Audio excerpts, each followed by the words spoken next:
Today on Life in Motion, Jamie and I talk about a sad life update for me. Very and sad. Then we turn it around because we're fun. We turn it around, sort of, and we talk about when we first realized our parents weren't perfect. It happens. It happens to everybody. And then when we realized that we weren't perfect. Oh, which was just today as we recorded. We realized we're not perfect. So we're going to tell you how we're not perfect. You're going to love it. So let's get started.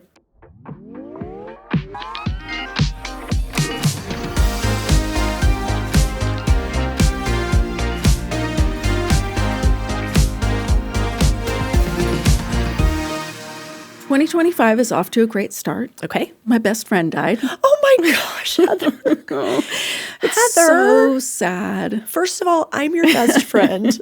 And second of all, tell the story. Oh, my little dog Pat escaped from the yard, and the neighbor dog bit him, and we were just letting him recover at home, and I don't know what happened. I was out of town, so it was extra sad. Sure. And he ended up dying from his injuries, and it was a very sad day in our house. Very sad. We were out of town, and so my daughter's FaceTiming like, something's wrong with Pat, and we're just talking to her, and she was there with him when he died, and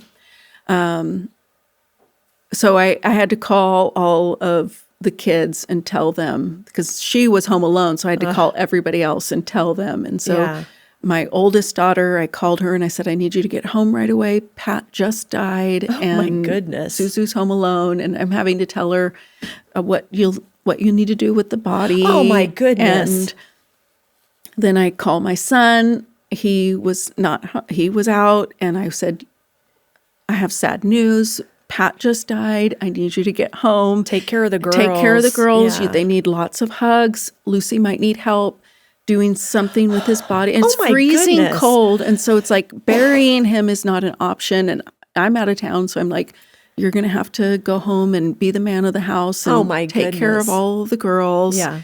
And then I call Fran and tell him, and he immediately starts making jokes. Right.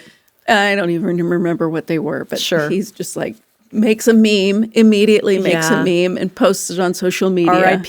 R.I.P. Patrick. Oh, goodness. But he was such a good little friend. Like, he followed me everywhere. There's some correlation to, my relationship with God, or what it could be with Pat, because Pat's eyes were always on me. Wherever I was, he was right there. Yeah.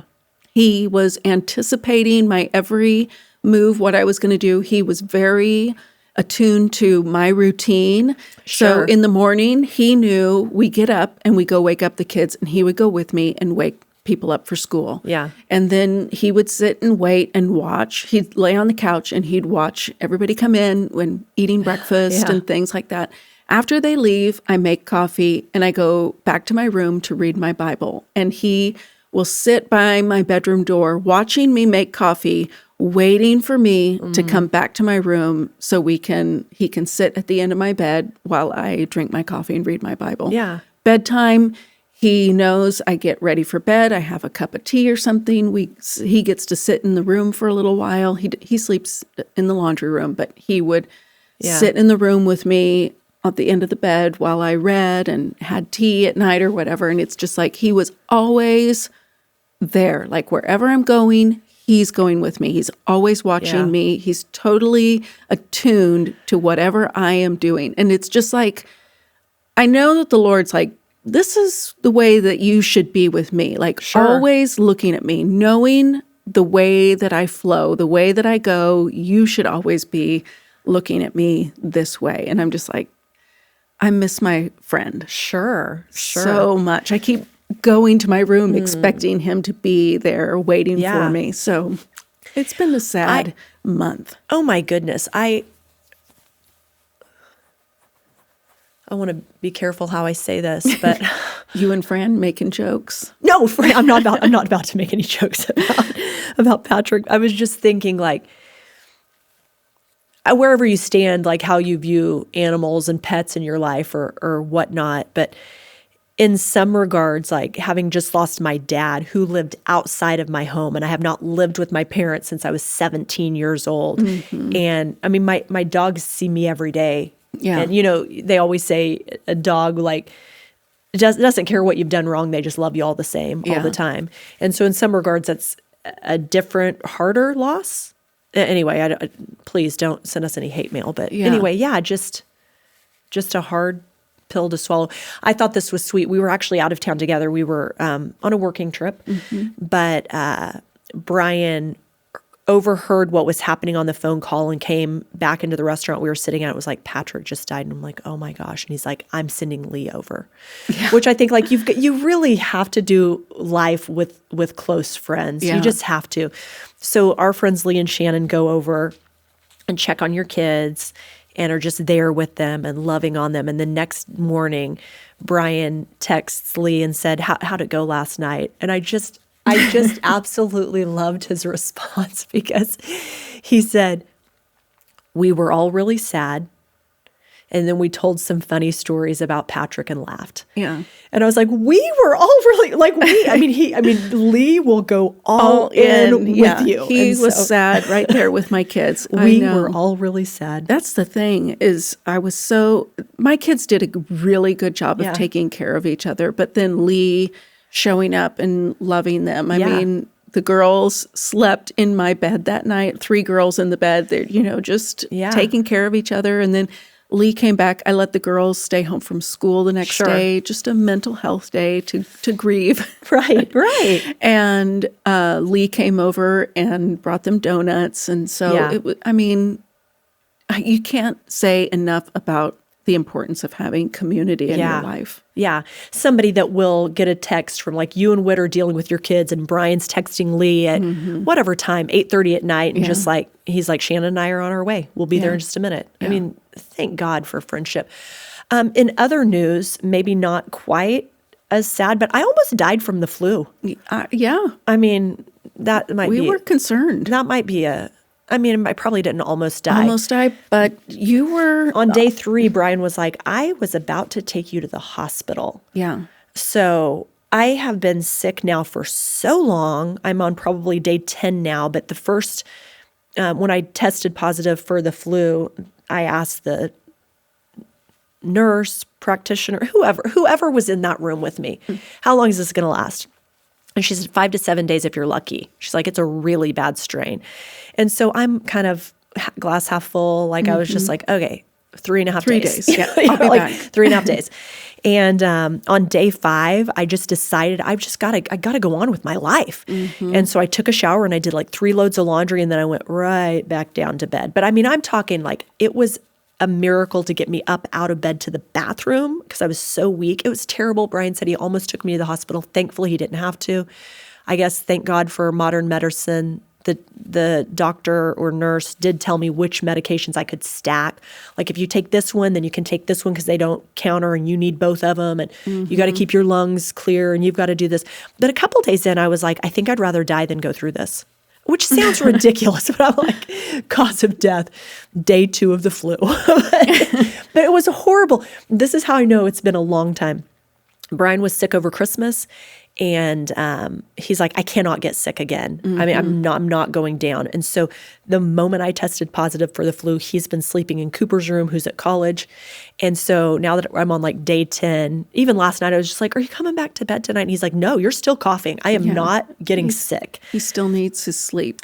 But yesterday, Eleanor said, Mom, are you and Dad ever going to sleep in the same room again? Like she's concerned about our marriage. And I'm just like, sister, I hope so. I just still feel so bad. But it's kind of the first glimpse of like a kid. I mean, I don't feel like Brian and I have had like major marital problems in our marriage. I mean, marriage is hard for everybody, but to have my kid go like, is this going to work out? Yeah. Is this like, did the flu just take you out? You guys done? So I guess fragile your marriage is. So I guess she's realized we're not perfect. The household I grew up in, that was always a thought in the back of my head. Like, if my parents get divorced, who am I going to go live with? Like, what are my options here? I never thought that far ahead, but I always thought like, there's a chance this is not going to make it. I always was like, this could not. Yeah. When are they going to sit me down and have the talk? Yeah. I always there was that insecurity underlying a lot. Like, so as a child, I always knew my parents had problems. Sure. Just, I don't know. I don't think I could put words to it because we had a normal family. Absolutely. It's like we went on vacation. My dad worked. My mom sometimes worked a little bit, but mostly was a stay-at-home mom. Yeah. But I think as a kid, I always kind of picked up on things that weren't right. Sure. I didn't know all of it, but I knew that my mom grew up in a troubled home. Yeah. I didn't know the full extent to it as a kid. I knew that she just gave kind of little breadcrumb clues that I knew she didn't grow up in a really stable home. My dad gave clues to they didn't tell stories, but you got the idea that things were rough and that they, now that I'm an adult, I can articulate what was going on, that they didn't know how to communicate. They didn't communicate. They didn't deal with their stuff. But it was, there's always an insecurity growing up that this could break apart any minute. It's so fascinating. I remember kind of my family's MO for tense times, or it was blow up and then shut up. So like yell and be really mad, and it's really loud, and then silent treatment until 3 or 4 or 5 days pass, and then everything's fine again. Yeah. And then as soon as everything's fine, you never speak of anything that happened before that moment. So a lot of unhealth as far as how do we work things out. Did your mom and dad blow up, or just your dad? For sure, my dad. That's actually a great question. For sure, my dad. My mom can be a little spitfire. I remember her yelling at us, maybe not at my dad. Probably shut down with my dad, but then would maybe get angry with us sometimes. He would yell at your mom, and then your mom would yell at you, us, and you would yell at the dog. And isn't that the truth? Yeah. Yes. That's funny because I have not even thought about this, but I can remember times throughout my marriage where I'd be so mad at Brian and I'm yelling at my kids. And that's true. That's like you guys are getting the brunt of this because there's no way I'm telling him he's an idiot. So you are an idiot. What in the world? Well, it's what we learned. It's what we know. Yeah. My dad would blow up. He would get to the point where he was just, fed up with something. And there were like major arguments about things, like him yelling. And it didn't happen, let's say once every 6 months, but who knows? My childhood memories are inaccurate. But my mom was always, it feels to me, very silent and you just didn't talk about anything that was bothering you. Could be the generation as well. Yeah. But I find this interesting. Brian and I want to say we go to dinner with this couple every 6 weeks, except for we've been sick all of January and February. Is it February? Anyway, we've been sick for so long that we've missed a whole dinner. But anyway, one of the questions I feel like that comes up on repeat are things like, how do we do certain things in our household? Do we argue in front of our children? How do we handle discipline of our kids? And they don't have children yet, but they're just curious. They came from different families that did things differently, and how are we going to do this? And it's all fascinating to me because you bring things from your family of origin into your marriage, but I feel like life is a bit different right now. Like one of the things I said to them is, why are you guys sweating this so much? Like you guys are in agreement on things. Your families did things differently as far as disciplining children. You haven't even met this little person yet. And I promise you, this little person kind of dictates how they're hardwired to receive or not receive correction. Like I know spanking is taboo in 2025, but I had one child that we spanked and it benefited him. And then Eleanor, I mean, good grief. She was such a flailer that in order to even get her in a position where you could potentially spank her would have been child abuse. And then I'm like, can we do, like, if I'm sweating and about to cuss, trying to hold this little girl down in order to give her a swat, is this working? And she can't handle her dad being disappointed in her. So Brian handled most of the discipline with Eleanor with stern words, and it was enough. Yeah. But I was just telling them, like, you're going to have to work through this as you go. Yeah. But I don't know that we can give you a silver bullet that this is gonna be the end all be all for raising your children. I don't know if it was our generation or if it was just the way that I was raised, but I think that you're similar. Is, going into marriage, I didn't even realize that I had problems. No way, had no idea. And had no idea, it's like you get to a certain age and you realize my parents were not perfect. And then you get a little further along and you're like, whoa, they were far, far from perfect. Sure. And both of my parents had a lot of baggage, did a lot of things wrong. Sure. So they were Christians. They followed the Lord. We went to church every Sunday. And I think they did their best, but they certainly had a lot going on. Yeah. So going into marriage, you just think, we're married, everything's going to be fine. This is going to be wonderful. And I didn't even think we realized until at least 10 years, if not 20 years into marriage, like, oh, this is how we fix things, Yeah. Yeah. It's like you just kind of argue and you come to a compromise. Yeah. But you don't even realize, like, okay, now I'm here. Like, I had a conversation with Whit the other day about how we argue. And, now it's like, now we argue and it's like, it's not just to get to a compromise. Yeah. But let's talk about this so we can understand each other better. Sure. And not have to have this same argument again. Right. Over and over for the rest of our lives. Some of these conversations I find fascinating which I guess grief lasts at least a year, more if the person's closer to you. I don't know. I just feel like all these thoughts are going through my mind because my dad died. Yeah. But I reached out to one of my cousins. I texted her maybe about a month ago and just said, would you tell me how you would describe grandma? It's just, I think the older I get, the more I realize, and I'm not looking necessarily back to see, like, why am I the way I am today? But I'm just starting to realize that you don't view everything clearly when you are born into a family or adopted into a family or what have you. That is your norm. That's the way things are. That's just how you would just assume everyone does life like that. Yeah. And I know there was some tension between my mom and my grandmother, my dad's mom. My mom was from a very dysfunctional family, physical and sexual abuse rampant through all of the family. And the best I can remember is my mom, when her mom passed away, that my grandma, my dad's mom, said, I will be happy to step in and be a mom to you. And it made my mom furious. Now, these are stories I've heard because I obviously wasn't there, but you take someone who had a very horrible upbringing with a mother and then someone else who probably didn't, that just says, oh, I'll step in and be a mother figure to you, and how that was like not okay.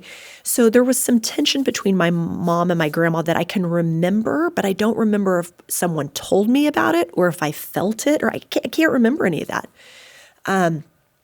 But I just remember this feeling of my grandma's kind of overbearing, my grandma's kind of this, and I thought, I wonder if any of that's true. So I reached out to a cousin and just said, how would you describe grandma? And it was interesting because she gave me a totally different perspective than the one I grew up feeling and thinking was true. And she never said that my grandma was without fault, but she's just like, she was loyal. She was very political. She cared very, very deeply about politics. She said things like she enjoyed having the grandkids around, but she wasn't really close individually with people.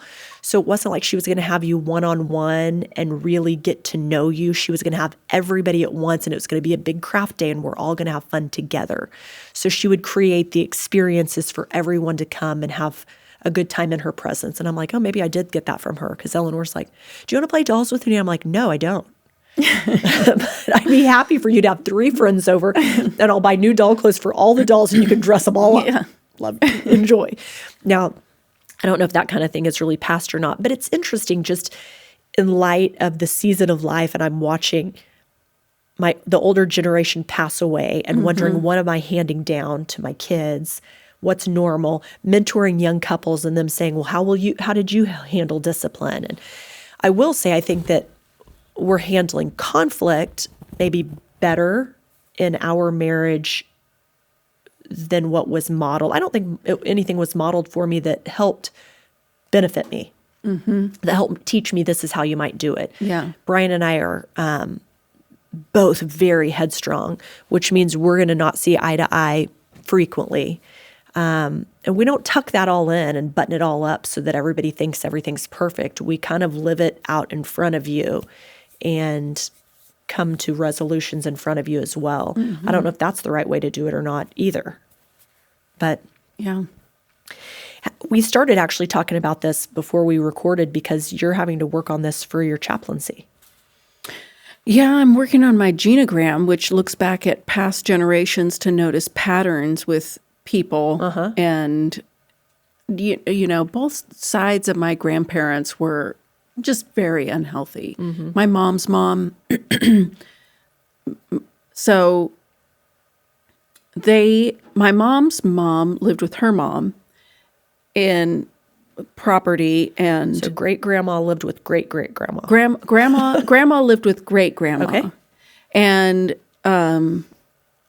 my grandma had multiple husbands, probably multiple boyfriends. Okay. And my great grandma was only married once, but recently I heard some stories that made me think, well, but she did have some other men in her life. And then alcohol was a big deal. It was like a point of pride in their family that when the bars closed, everybody went to their house after the bars shut down. So it's like there was a lot of alcoholism. Okay. My grandma What a passed funny away thing to from be proud of, but the party house. yeah, let's go. But she died from liver failure. And so alcoholism, many different kinds of abuse, Sure. from neglect to sexual abuse, and probably many different things in between. My dad, alcohol was a big thing in his family as well. Yeah. And definitely verbal abuse. And so it's like, how, it's so far, and the Lord is gracious. Things are different with Whit and I, but you can look at his side of the family, Sure. and there's alcoholism on his side of the family and abuse on his side of the family. And it's kind of like, so I think I have a choice at this point to set a different pattern. Like when you're doing the genogram, you're supposed, different colors represent different things. Red, green, blue represent abuse or addictions or broken relationships. Yeah. There's different symbols to use for loving connection or broken relationships and things like that. So What I don't understand about these is, are these trying to like caution you for what could be in your life if you don't pay attention, or what's the purpose of this? I wonder if there's people, we followed Pete Scazzaro. Yeah. And there's people that I think what Pete Scazzaro says is something about grandpa in your bones. Oh, yeah. Oh, yes. It's, You've got Jesus in your heart, but grandpa in your bones. Meaning that the things of this world get built into our DNA. right. And I think that there's crazy that we were talking about this last time of the you and how you do conflict, and you do you remember? And Eleanor does it too, and you were like, "This is such a bad thing that I do." Oh, yeah. And Eleanor, She did it in the lunchroom where she was standing up for herself, because Yeah. I'm a defender, but I can defend with ill motives. Where she was doing it, and she's probably doing it with pure intentions, where you're like, don't shut that down in her. That actually is something she could use for her good, but because I use it for bad, yeah, we're like, but so she maybe the tendency to defend is a godly tendency mismanaged in my life, and so I need to just it's bringing the things into submission, into the Lord, into submission under the lordship of Christ. Yeah. So it's kind of like you can see unhealthy patterns, you can see all this stuff, and you can determine, I am going to live differently than my grandparents. This is silly, or maybe it's not silly, but Whit's dad was our founding pastor at Church on the Move, and a very, an older generation than us, and a very stoic type of man. Still to this day, like if he says hi to me, I get a little bit nervous. Like I'm like, hello, which is neither here nor there because he's a very kind man. But we had a Super Bowl party at our house, and I noticed, it's the first time I've ever seen this. I noticed Chase had a friend over, and when his friend walked in, Whit looked over at his friend and said, "Hey, Jamie, how are you?" And I was standing back and I was watching Pastor George. I was watching his dad do that to somebody my age and thinking like, oh my gosh, this is so intimidating right now, which is funny. But I was just thinking last night, Whit is so much like his dad. He is. And he really is. I wouldn't have noticed it 5 years ago, 10 years ago. I wouldn't have even noticed. But I've thought it before, and then I watched it play out where, the teenager's just like, "Hi, Pastor Whit." Hello. Well, even the older Whit gets, the more just physical tendencies. Sure. The way that he carries himself, the way that he holds his hands, just as he's talking, I can look at him and I can just see his dad. And it's so, it's bizarre. Even as he's come into himself as a pastor, one of these weeks that I was watching church online because I was home with the flu, would have been 2 weeks ago, he was preaching, and I texted Brian and I said, whoa, other than some theological differences in how Whit approaches text, maybe not theological differences, maybe some differences in how he approaches text.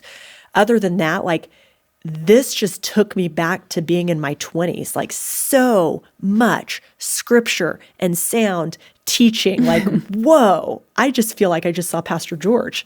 And Brian's like, oh, I hear what you're saying. But you're right.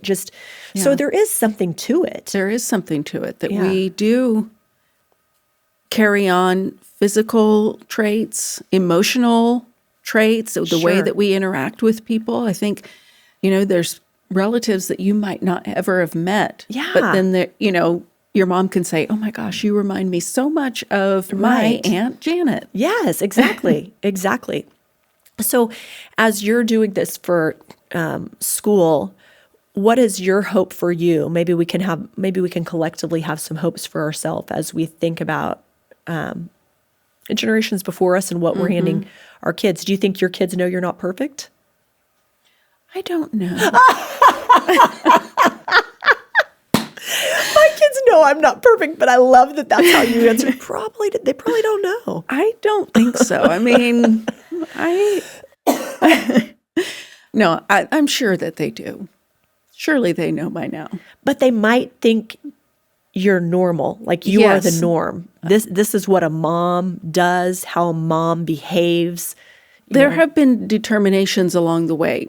Let's talk family dinner. That's a big deal at our house. And now that I've got older kids, it's harder, but try at least once a week, if not 3 times a week, we have dinner together. And, my older daughter has come home and she's like, nobody else does this. She'll visit with other families and she's been like, our family is different than other families. Right. And I think that she means that in a good way. Right. And a lot of that is intentional. From what I grew up with, we ate dinner in front of the TV. Like my mom would make dinner, Yeah. but we ate dinner in front of the TV. We wasn't sit around the table and talk to each other. Sure. So things like that I've been intentional about. We're together. We're going to have this time for us.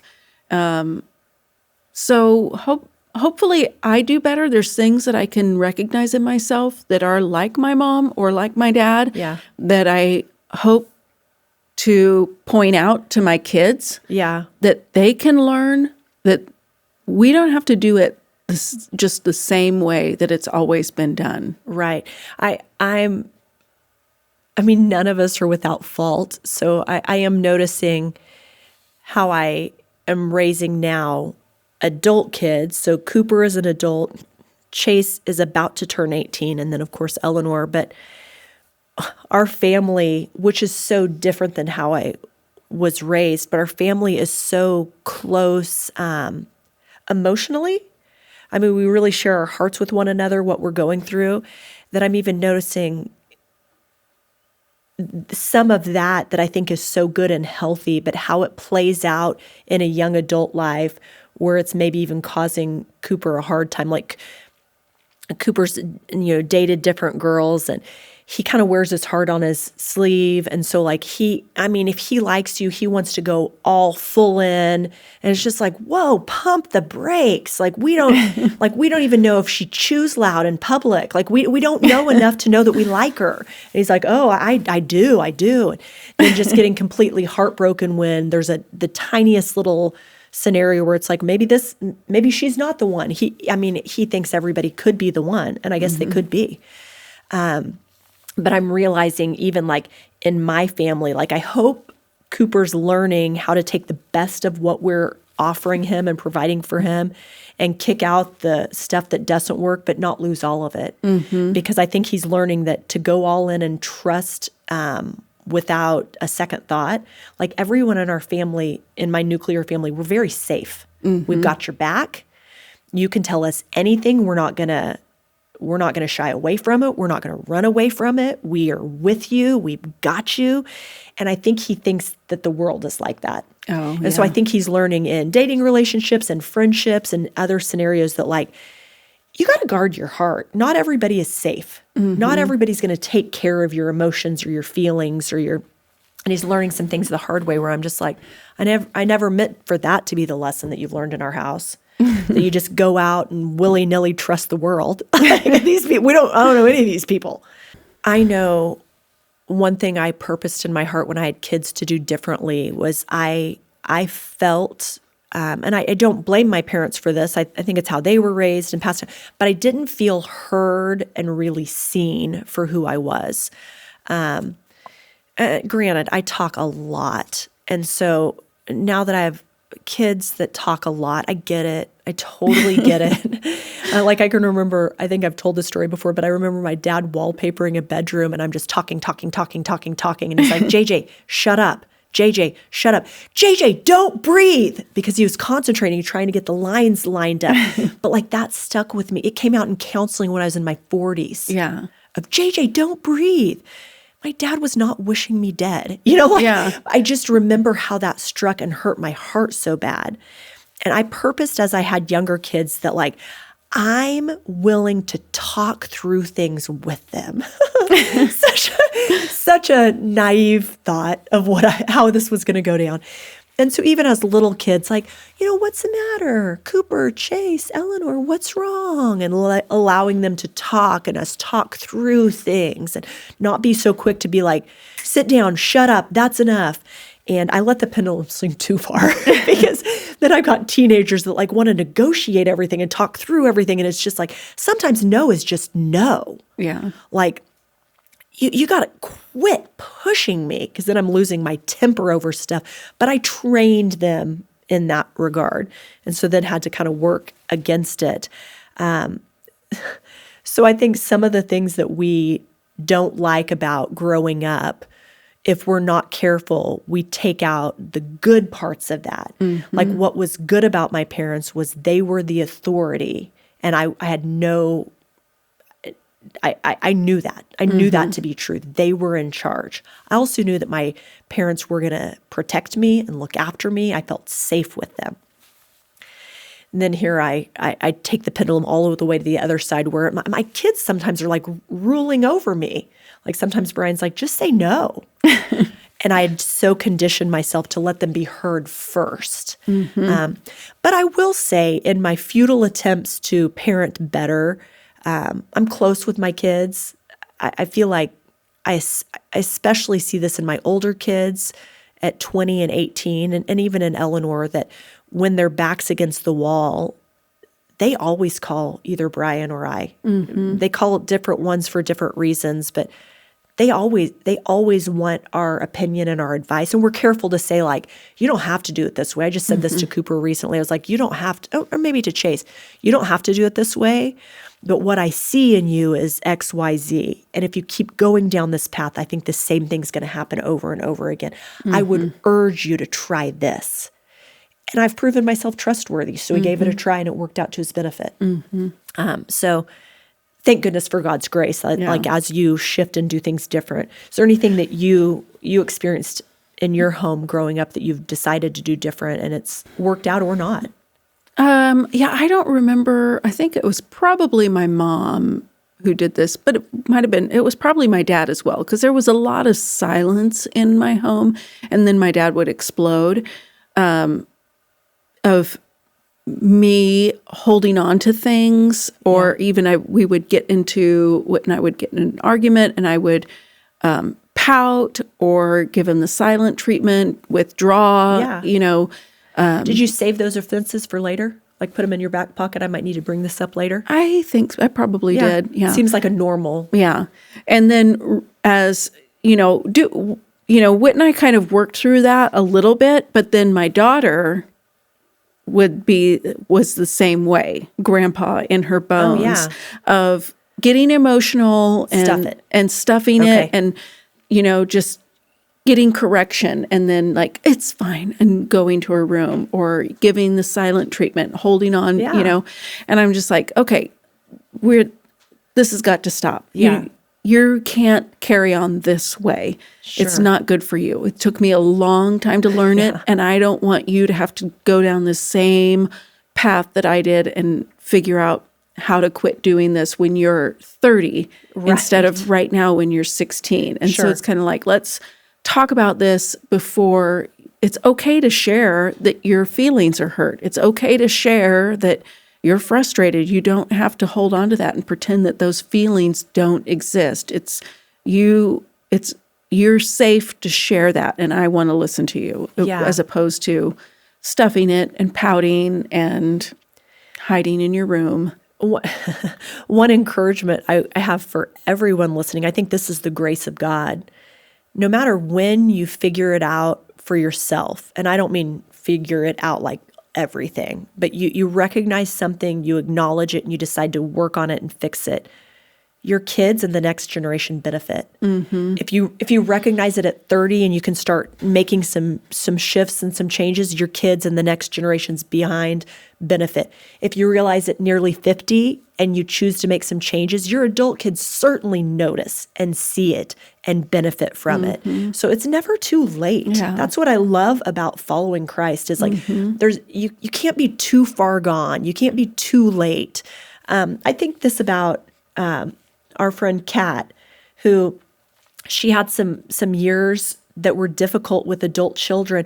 And I'm in touch with her just enough to see like her adult kids love her. And she just decided it's not too late for me. Yeah. And she made some Jesus decisions to change some ways she interacted with her kids and is reaping huge dividends for it. So I think whether you're a young mom, a middle-aged mom, an older mom, or a dad. Yeah. Or a teenager. Wherever you're at. When you see something, and I think as a parent, it's really important that you acknowledge that to your kids. Yeah. Instead of just determining, all right, I'm not going to stuff my feelings anymore. Right. I'm going to start sharing my frustrations. Instead of just acknowledging, I'm going to change, sharing with the people in your life. Exactly. I've realized that I have had a problem with this and I'm determined to work on it. They'll have so much more respect for you if you can share it with them, the areas that you realize that you've been wrong. And don't just share it once, but share it every time you're attempting to correct it, because that study or whatever that says you have to hear something 8 times before you remember it. If you're trying to fix something that you've been carrying for generations, behaviors because grandpa's in your bones, you're going to have to work at it over and over and over again. And I don't think our kids ever get tired of us saying, man, I'm sorry, I did it again. I did it again. Mm-hmm. I blew up at you. I did it again. I didn't intend to do that. I'm actually frustrated because I didn't get something done at work and I came home and it spilt out on you and you don't deserve that. I'm sorry. I'm really sorry. I don't think they ever get tired of hearing it. Yeah. And I don't think they're holding it against us like, oh, there you go again. I think they're thinking, well, at least she knows. Yeah. At least she's trying because we all see it. At least she knows. Yeah. I think how terrible if I never tell Eleanor, man, I'm so sorry I did it again, for her to just sit there and go like, she said she was going to work on it, but I guess she's not. Yeah. No, just tell her I messed up again and work through it. Yeah. So we're going to be such great people going forward. Oh my goodness, we're practically perfect. 2025 is our year to thrive. So thanks for joining us on Life in Motion. If this has meant anything to you, we'd love for you to like this episode, maybe share it with a friend, and subscribe to this podcast so we can tune in with you each and every month. And here's a news flash.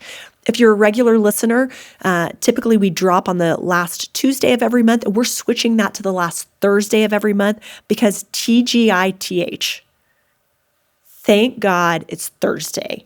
This is our podcast coming out on Thursdays just for you.